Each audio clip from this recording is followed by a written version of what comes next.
Here's another thing you should do. But there's no more engineering resource. Well, you figure it out. Hey, it's Gary, 3 times head of growth. Today I'm going to talk to you about how to handle stakeholder requests, about your POG roadmap, and how to communicate that roadmap to the rest of the organization, especially diagonal stakeholders.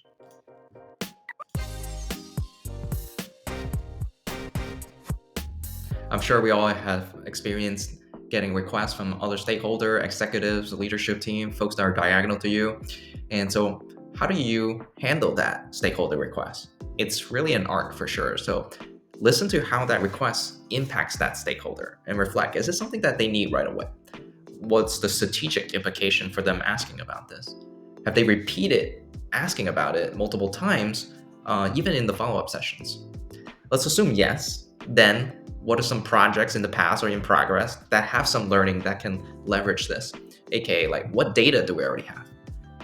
What is their understanding of your POG roadmap today? AKA, do they think that you're twiddling your thumb and this is urgent, or this is actually urgent?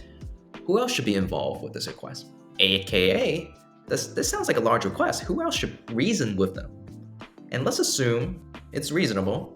Next, bring it back to the team, see if the PLG team have capacity. Are there areas in flight that have higher priority?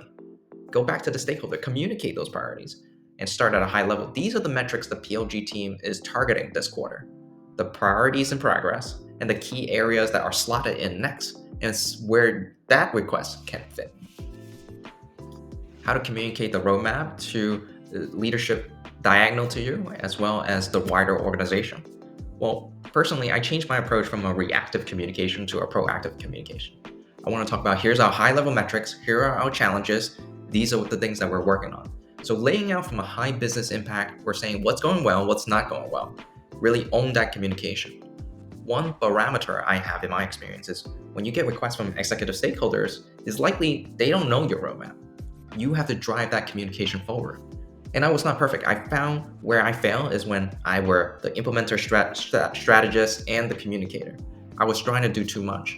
And getting the metrics right, coming with the strategy, and presenting to my inner circle, I can do that. But when it came time to talking it to the wider organization, I found myself often drop the ball. Because sometimes they're not requesting anything, or it's not folks that you actually communicate with often. But it was my responsibility to provide them that communication, the roadmap that we're working on, because as a leader, that's what you need to do. It's important to communicate that roadmap and don't let it sit in the roadmap tool, because nobody goes there. Because if they did, they would have made that request to you in that roadmap tool. Follow me on growthwithgary.com, or feel free to subscribe here to learn more about how to execute PLG, lead and operate and launch and be successful in SaaS.